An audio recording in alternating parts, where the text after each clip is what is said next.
So, ito ang ating map 21 sa ating exam. Paano natin kukuha ito? Papakita ko sa inyo yung 2 ways ng pagkuha dito. First, itong top layer muna. Turn natin yan. Hover, spacebar. Then, gagawa tayo ng wall. Select the label, drag the wall. Then, ito, meron tayong second layer. And dito, kitang-kita kung nasang part siya nag-start. So, dito tayo mag-trace. Gamit tayo ng trace tool. Ayan, meron tayong red dash line. 1, 2 dot lang tayo para lumabas yung direction. Ayan, diba? Kusa na siyang napupunta. Pagtapos natin mag 2 dot, diretso tayo dito sa ating endpoint kasi lalabas na tayo dito. Shift tayo ng F tool. Ayan. Hover lang sa mga line corners ng line natin. Ayan. Dito, mag-shift tayo ulit ng H kasi meron pa tayong ito-trace dito. Ayan. Ayan, lumabas ulit ating red dash line. 1, 2 dot ulit. Dahil ito na yung endpoint is need ko na lang siyang i-spacebar. Ayan. Then, sometimes dito sa offline map, merong error talaga. Hindi lumalabas. Kusa itong green. Paano natin gagawin? Pwede mo siyang gawin na ganon kasi sometimes kumakapit siya but minsan di talaga. So, ulitin natin. Try natin kung kakayanin ulit. Hindi pa ito yung second way. Spacebar. Ayan. Ayaw talaga niya. So, gawin natin yung isang technique. Capture muna natin ang buo.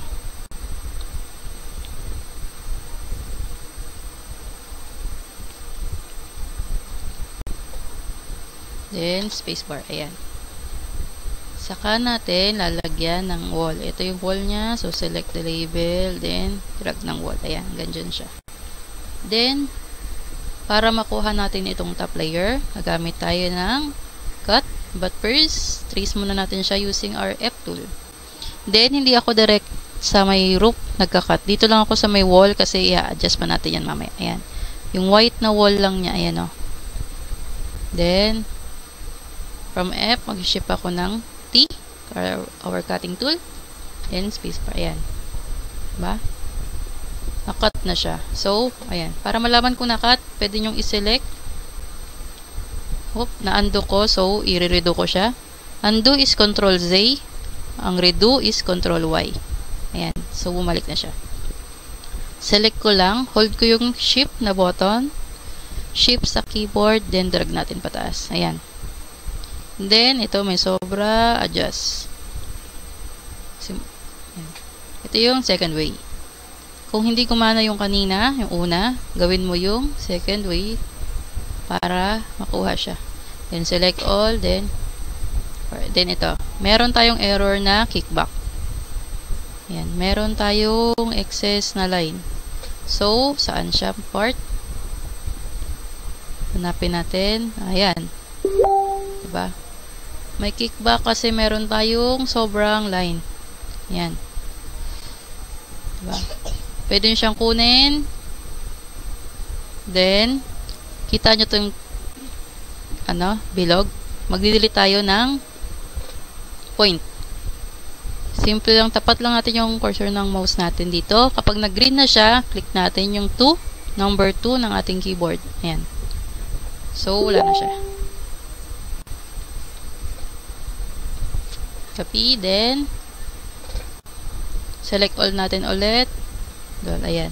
Pero nandito pa rin yung kickback. Pero, ayan, nakita natin na nagkaroon na siya ng makapal, manipis na line. Meaning yan is nakagroup na. Pero, nandito pa rin yung kickback natin.